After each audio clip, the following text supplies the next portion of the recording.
Senator Manny Pacquiao meets with President Rodrigo Duterte months after the two engaged in an ugly word war that divided ruling party PDP Laban.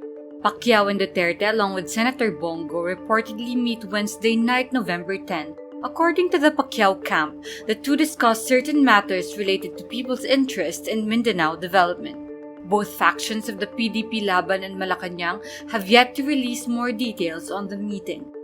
Duterte had slammed Pacquiao in public after the senator noted his failure to fight corruption. Pacquiao's faction of PDP Laban also said Duterte no longer represents the values of the party. This development also comes as presidential daughter Sara Duterte withdrew her bid for re-election as Davao City Mayor. Go also hints at the possibility of withdrawing his vice presidential bid. Several suspects in the controversial November 6 beach party raid in Mabini, Davao de Oro accused law enforcers of a cover-up. They say the authorities allowed Sara Duterte's former information officer Jefry Tupas, her companions, and many others to leave the resort while choosing which ones to arrest and file complaints against. In the interview by journalist Edith Kadaway of the online-based Newsline Philippines, the group says there were at least 50 party-goers including Tupas when authorities staged the raid. While sprawled on the ground, law enforcers told them to keep calm and then they started calling several names.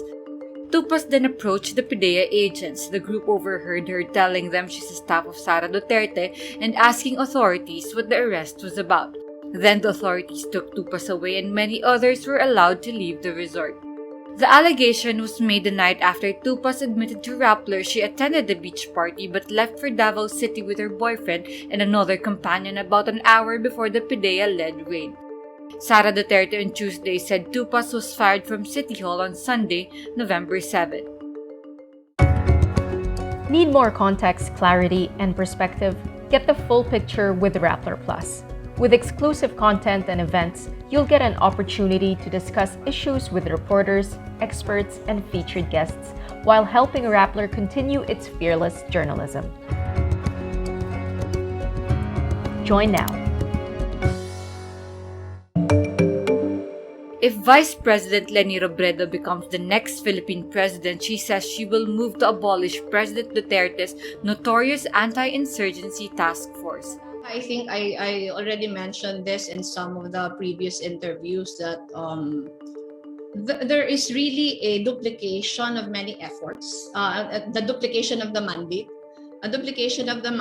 and it has to be abolished. At the virtual Our Vote session organized by the Rotary Club of Makati on Tuesday, November 9, Robredo likens the persistent red-tagging activities of the National Task Force to End Local Communist Armed Conflict or NTF-LCAC to the police force's abuses in carrying out its bloody drug war called Oplan Tokhang.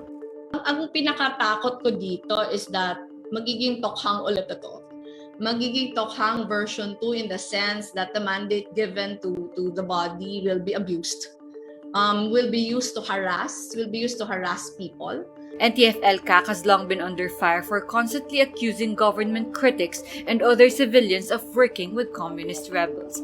Senators moved to slash 24 billion pesos from the task force's proposed 2022 budget due to its red-tagging activities. In the same event, Robredo also reiterates peace talks with the Communist Party of the Philippines, its armed wing New People's Army, and its political National Democratic Front should be continued. She rejects the quote-unquote militaristic approach against the communist insurgency and says basic services in conflict-affected areas should be increased.